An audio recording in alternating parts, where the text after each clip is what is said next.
Hey guys, welcome back to my channel. I hope everybody is well. Thank you so much for tuning in. Please subscribe to my channel if you haven't done so already. It really means a lot to me.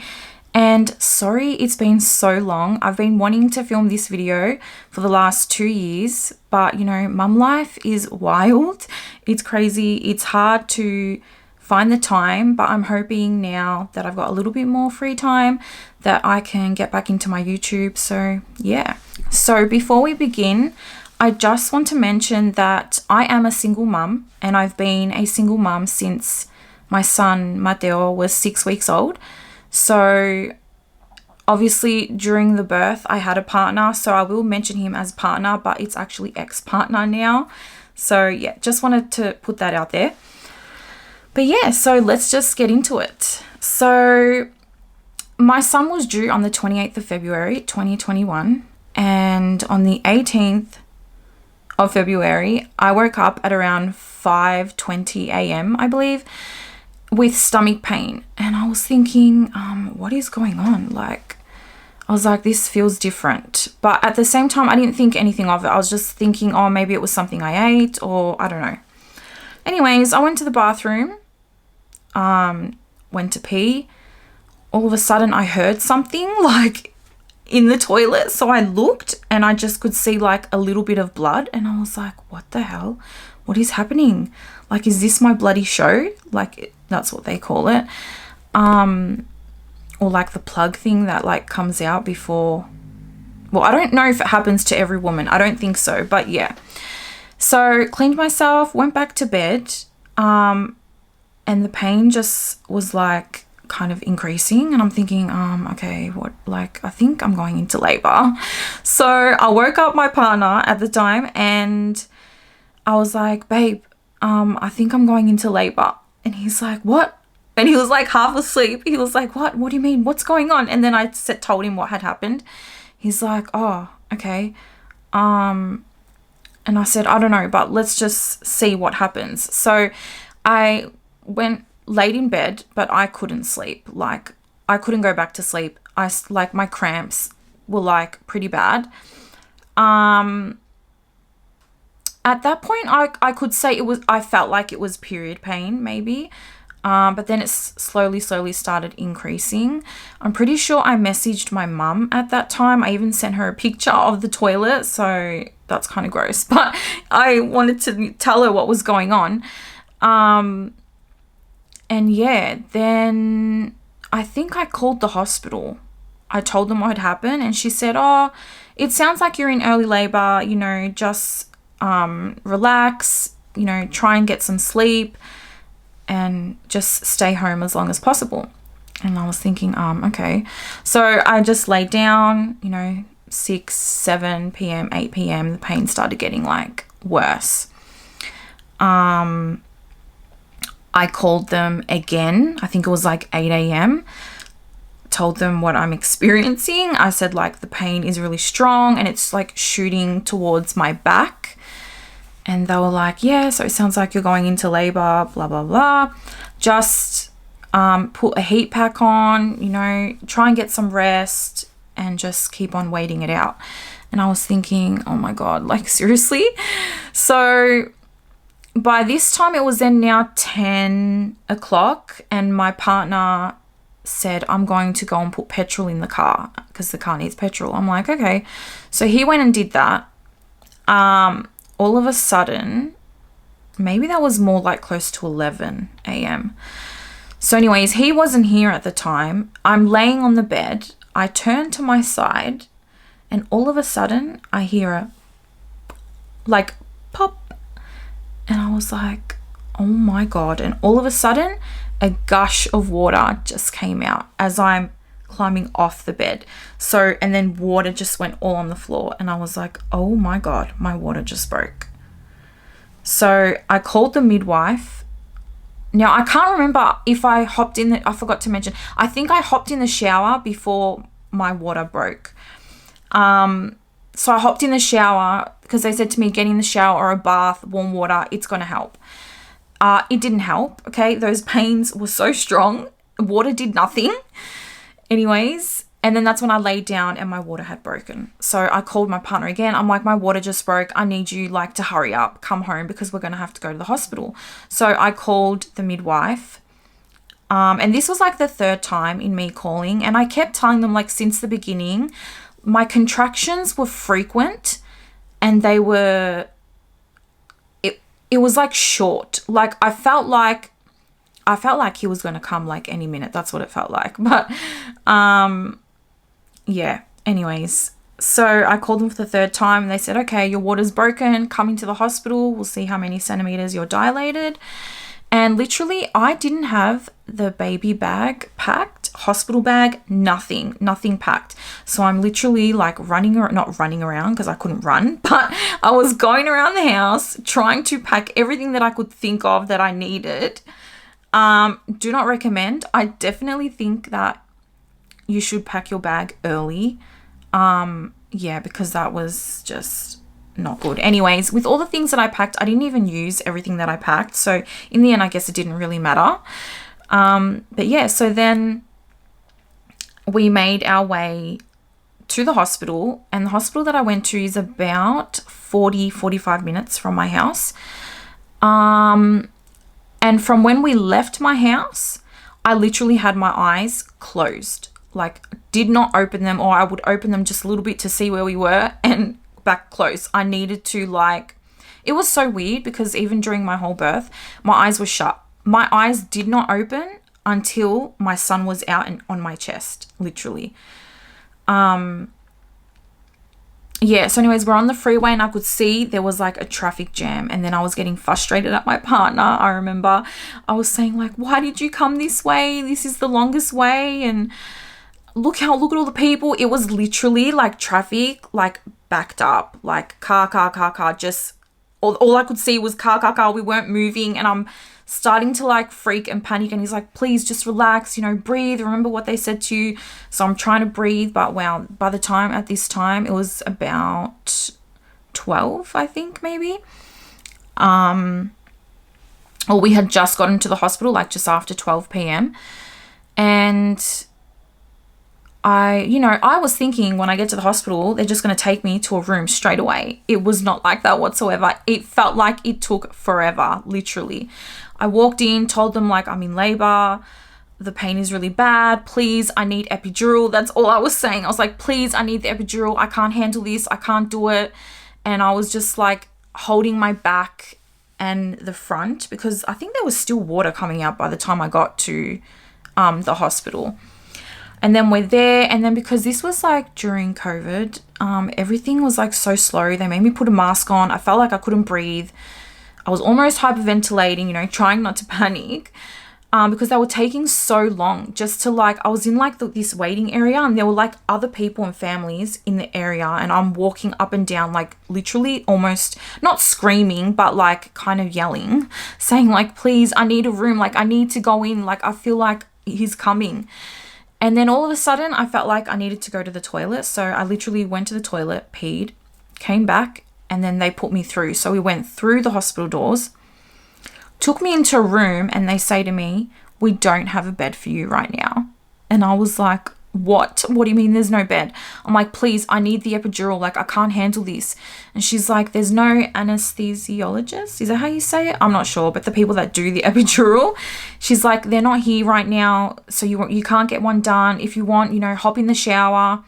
And I was literally like pacing up and down. My eyes were open actually for that time. She's like, hop in the shower and see how you feel. Just put it on your back, because I kept having pain in my lower back. So then she comes back, the nurse or midwife, I don't even know, and says if I wanted to have a morphine shot. And I was like, no, I don't want that, because I did like a birthing course, and we learned about all the options that you could take, and I really didn't want anything but the epidural.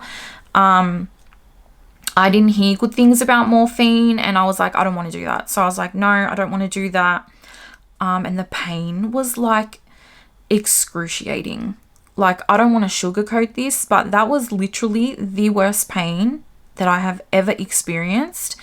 It is not period pain. It is totally different. And for me, it felt like my back was going to rip open. Like, I'm not even joking. I felt like all my bones were going to break, everything. Like, it was full on. So I said no to that. She goes away and I get out of the shower and she's like, okay, we've got you a room. And literally my eyes were shut whole time. I'm walking like through the hospital with my eyes shut. And I just kept telling my partner, please just push on my back, because I felt like every time he was pushing, and he was pushing like hard, so hard that he was worried he was hurting me. And I was like, no, push as hard as you can. But that was the only relief I could get. But I was literally, I remember on the couch, pacing up and down, saying, please. I was like, fuck, I can't do this. I can't do it. And I could hear voices and people telling me like, you're fine, just breathe. Everything's going to be fine. I was like, please, I need the epidural. And then somebody came in and they said to me, okay, the anesthesiologist, whatever, the guy, whoever does it, he's here. I was like, okay. So they're like, you need to sit on the bed. And I was like, okay. So they helped me. I think 2 midwives helped. They were holding one on each arm.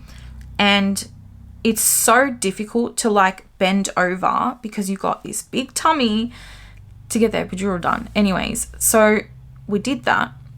They literally undressed me. I was naked, literally naked, head to toe.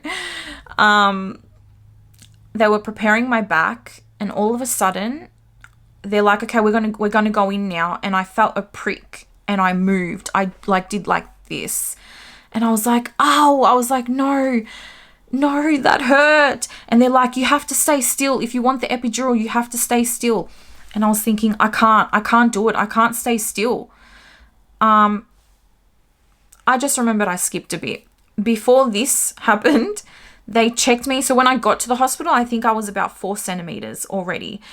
Then there was like maybe an hour after that we got to the room. I don't even know what time I got to the room where I was going to give birth. It would have been an hour later. I'm assuming it was maybe like 2, almost 3 o'clock. And then they checked me and I think I was 6 centimeters or something like that. And then that's when they going to do the epidural.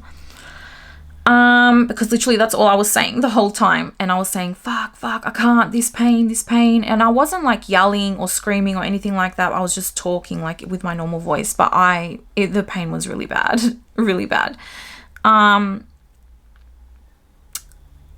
What was then? Actually, and before they tried to do the epidural, sorry, I did forget to mention, they gave me gas. So I did have some gas and that made me feel sick. And then I said to them, I feel sick.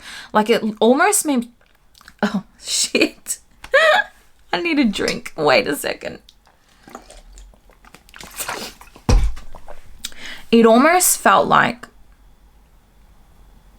I went blank.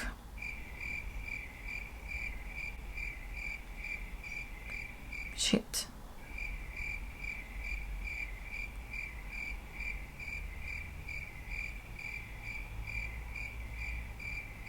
Oh, I forgot what I was saying. The gas, I believe. It almost felt like I was high. Like literally I started feeling dizzy. I thought I was going to vomit and I said that to them and they were just like, it's just fine. You're hyperventilating. That's why, blah, blah, blah. So I tried to like calm my breath. And I had my eyes closed, as I said, the whole time.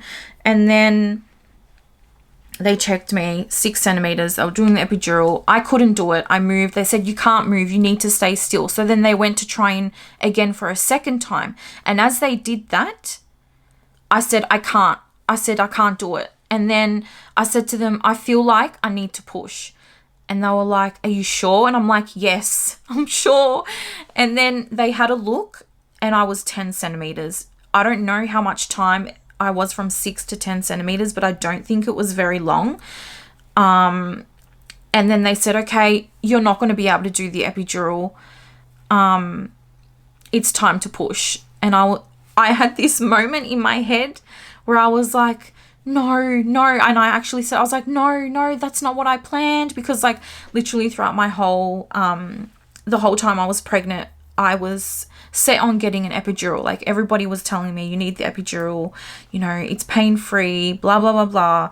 And that's what I had my mindset on. And I was like, I can't do it. I don't want to feel pain. I didn't want to have to feel pain like pushing him out, and they're like, sorry, it's too late now, you're 10 centimeters, you need to push. And I was like, oh my God. So then yeah, I started pushing. I'm pretty sure I pushed for an hour and 15 minutes and he was out. Literally, I tried pushing on my back, that didn't work, so they had me actually on all fours leaning on the bed, and while I was pushing, they kept saying, we see the head, and look, Dad, look at the head, Mum, feel his head. So I literally, with my hands, felt his head, and they said, oh my God, he has so much hair. And I just couldn't believe it. And to be honest, throughout my whole pregnancy, pushing a baby out of my vagina was one of my worst fears ever. And let me tell you, it is not bad. At least for me, it wasn't bad.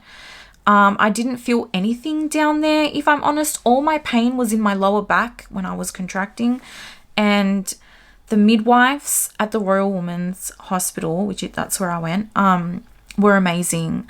Literally, I don't even know how many people were in the room at that time. I think there was like 10 people or more. They were literally, I could hear so many voices, but like I said, I had my eyes closed up until they laid him on my chest. And yeah, it was the most surreal experience ever. I think it's something I'm always going to remember. I do kind of regret not recording the birth. I did take my camera, and at the time it was just, that was not something. Oh my goodness. So my camera died. Said there was no space, so I just had to delete a few things. So where I was up to was, yeah, it was the most amazing experience. So after they laid him on my chest, they let me do skin to skin for, I don't even remember how long. All the midwives kept like telling me, you did amazing, like we're sorry that you couldn't do your epidural. Everything just went so fast. They were like, this is like, you know, it's really unheard of for being your first baby. Usually people are in labor for like so many hours. Thank God that wasn't my case. I'm so like grateful and appreciative that it did go that fast. And I am very happy that I didn't do the epidural. It ended up leaving a bruise and a hole in my back. I'm definitely going to insert some pictures and things so you guys can see. I'll show you all that.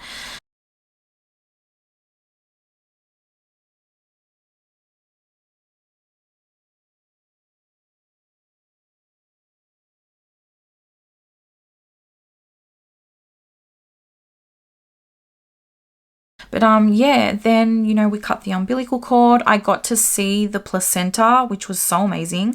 I did record that, but I won't put that in here because I don't know if people really want to see that. And it's a lot bigger than what I expected. It was not what I expected, but it was pretty cool to see.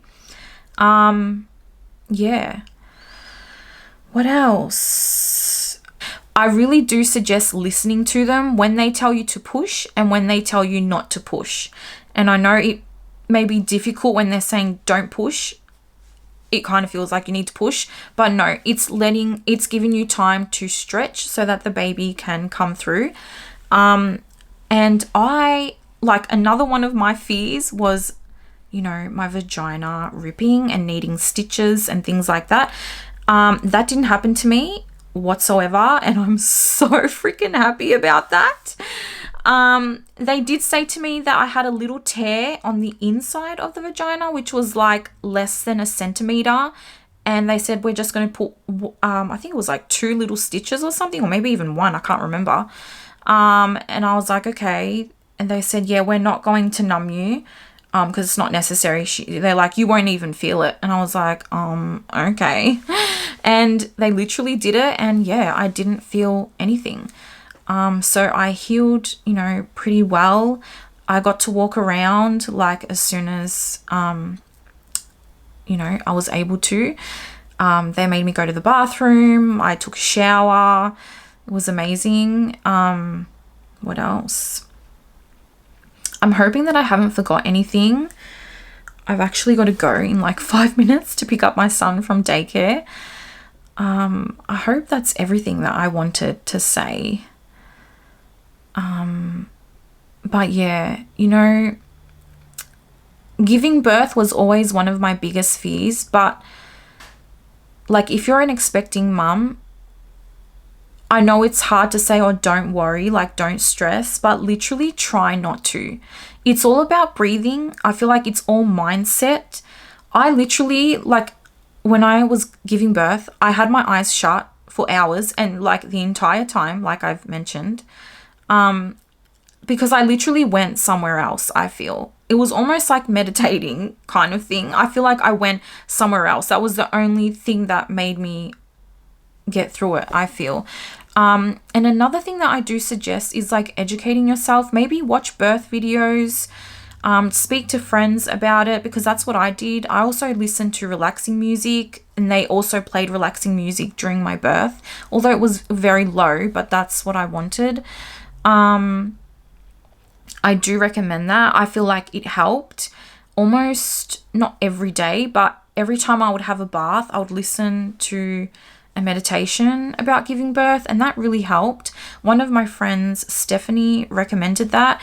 If I remember what app it was, or I might even ask her, I'll insert it into the box down below. I really recommend it. I feel like that helped. And, you know, as women, honestly, our bodies know what to do. Like, we were born for this. You know what I mean? So try not to stress, you know, try not to worry. Just go with the flow. It'll be, you know, the way it's meant to be. I did want to mention that while I was pregnant, I kind of wanted to have a water birth, but I never spoke to my hospital about it. And then when I was like in pain, yeah, that was the last thing that was coming to my mind, was to get, to tell them that I wanted a water birth. But yeah, it all happened so quickly anyways. And so then my son, Mateo, was born at 4:44 p.m. Literally angel numbers. And yeah, literally the best day of my life. Yeah, I mean, I think that's everything really. So that was my positive birth, or my positive birthing experience. You know, I don't know what my future holds, whether I'll have more children or not. But if I do, I hope the birth is just as quick. And they have said to me that if I do have another child, that it is possible that I will give birth quicker than the first. So to mention that to the hospital that I go to. But even if that was to happen, I would go back to the same hospital. I could not recommend the Royal Women's like anymore. They are amazing. I loved everyone there. They were so sweet and so helpful, and they just made me feel like a superwoman, really. So another thing that I did forget to mention was that after I gave birth, they were worried that I wasn't peeing enough, because I literally drank, I don't even know, I think it was like over a liter of water during my birth, that they were worried I wasn't, peeing enough. So they wanted to put a catheter, and that was one of my biggest fears, because I've never had that done. And literally for me, that was the worst thing ever than even giving birth. Seriously, like I had to get that put in and taken out like 3 or 4 times within 2 days. So I stayed in hospital for 2.5 days. I left on the 3rd day, I guess, like around the afternoon. Can't remember exactly. But and then everything was fine. But that was the worst thing. That was so gross. It hurt. I don't like that at all. I hope I never have to get that done again. But I was so upset that they did that, because I heard that when you get an epidural, yes, you need a catheter put in. But if you were to give birth naturally, like without any pain, like without epidural, that you don't need to get the catheter. But they literally still put the catheter inside me. when I felt like I didn't need it. So yeah, that was one thing that I didn't like. But yeah, apart from that, everything else was positive. And yeah, my goodness, I feel like I can't speak. There's some words that I've said that I wasn't even meant to say, but I feel like I've got like brain fog. Something, I don't know, daylight savings ended and I feel so strange. But yeah, anyways, I'll switch it back to the other clip now. I think that's everything. I hope that's everything that I wanted to say. And yeah, that's my birth story. So I hope you enjoyed. Please like and share, join the family, please subscribe. And I will see you all in my next video. Thanks for watching, guys. Bye.